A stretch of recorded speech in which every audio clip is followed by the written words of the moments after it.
What it do, cabin crew, and welcome back to another flight review. Today we'll be flying with Emirates from Dubai to Ho Chi Minh, so let's get right into the video.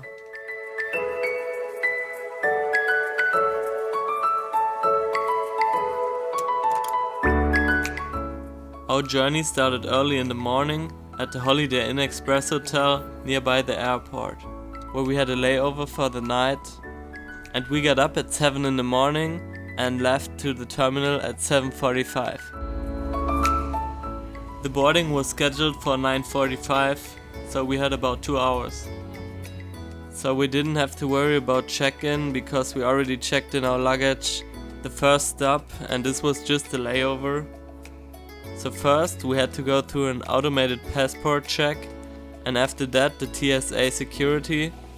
It was going pretty quickly, there wasn't too much going on, and it was looking pretty modern too. So after passing the TSA, we had to go to our gate, which was B25, and they already checked our documents. After that we took an elevator downstairs, which took us to a separate waiting room, so that was the point of no return pretty much. After that you couldn't go to any duty-free spots or get any food anymore. So as you can see, we were flying with the Boeing 777-300, and the estimated travel time was 7 hours and 15 minutes. We left at 9:45 in the morning and was scheduled to arrive at 8 in the evening. So yeah, the Dubai International Airport had a really relaxed vibe going on. It's just very spacious and not hectic at all. Yeah, then we entered the airplane. We were sitting all the way in the back in row 46, and they had a 3-4-3 seat configuration, meaning 3 seats on each side and 4 seats in the middle. As you can see, starting at row 46, it changes to 2 seats on each side. So if you're just traveling with one more person, you can try to get a hold of these seats so you don't have a stranger sitting next to you. In this row you have a little bit more leg space, since this is the first row equipped with the 2 seats. The bad thing about these seats is that you can't really put the armrest up in the middle. And after boarding was completed, there was a 3-seat row empty in front of us, so I went ahead and changed the seat for a whole row for myself. And on these seats you can actually put the armrest up, so I can lay down and catch up on some sleep, because I only had 4 hours of sleep on this layover. As the clock was ticking, they were loading up the plane with more cargo, also together with the last few checked bags, and I thought it's not gonna take that long anymore, but I was in the wrong. The boarding went by so quickly, just that we can wait from boarding to pushback for another whole hour, so that right there was definitely a bummer. So in the meantime, I was checking out the outlets which they provide. They work, but they are really slow. Another cool feature is this remote, which interacts with the screen, the entertainment system. And on my flight back I even found out that you can do calls during the flight from seat to seat. That's a pretty cool feature. And I'm not aware of any other airlines who provide these remotes. So if you know of any others, let me know in the comments. So here's some information about this flight. If you're interested in any of that, pause the video real quick, because the plane is about to take off finally. Another cool thing is these cameras where you have a nice view during the takeoff. A lot of long haul flights provide that nowadays. For the delay, they didn't name any reason anymore, so we were left in the dark with that. But at the end I think they made up some time, so it wasn't that bad. And then we had a nice view over gloomy Dubai on a Tuesday morning. And obviously the interior and entertainment system is a little bit out of date, but actually the entertainment system was better than the one on the flight before, from Düsseldorf to Dubai.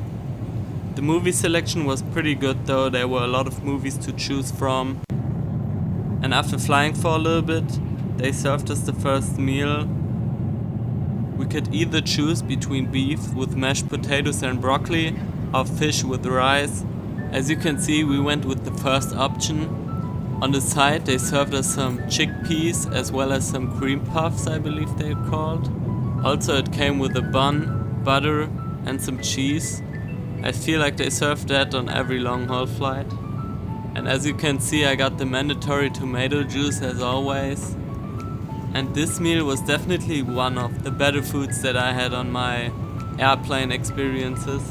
It was delicious, and as you can guess, I ate all of it. Then it was time to check out the bathroom. I loved the wood interior, and I loved the fact that they provide you with some hand lotion too. Like I said, the interior is not the most modern, but still clean and definitely serves its purpose. So we had about 1.5 hours until we arrived, and they served us the next, I would rather say snack than a big meal. So this is a turkey sandwich together with a brownie. The turkey sandwich was alright, I would rate it like a 6 probably, and the brownie was pretty good. As for drinks, I did get a Diet Coke, and my travel companion got a orange juice while she was struggling to open the sandwich right here. And maybe my sandwich evaluation was too strict, because as you can see, she liked it, and yeah, it's actually not that bad. In terms of the food, Emirates is definitely considered one of the better airlines, I feel like. At least that's for my experience. And after that meal, we were getting pretty close to Ho Chi Minh, and we can see the sunset while flying through Thailand's airspace. As we approached the airport, I was looking out the window and noticed these puddles of orange color. They kinda look like lava. I don't really know what it is. If somebody knows, please let me know in the comment section. So the landing process was pretty smooth, and as you can see, the airport is pretty much right in the city. It's about a 25-minute ride to District 1 because the streets are usually pretty busy out there.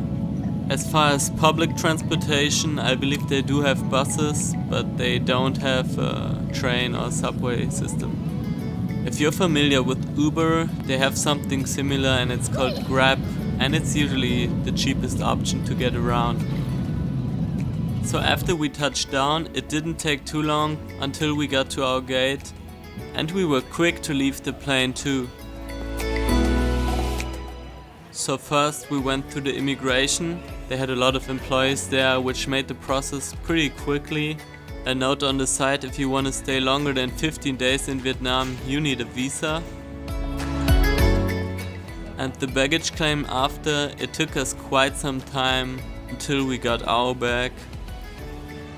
Before leaving the airplane, we also went ahead and changed some money, and then we took the Grab to the District 1. The flight with Emirates was really good, especially the first meal was really delicious too, and they had a lot of black room there and just a really nice atmosphere.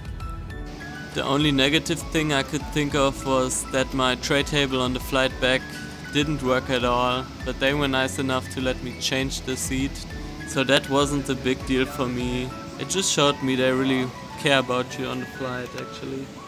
I will give this flight an 8 out of 10, and I can definitely recommend it. So yeah, that was it for my first flight to Vietnam. If you enjoyed it, drop some comments or some likes, and let me know where I should fly next. I'm out, see you guys in the next video, peace.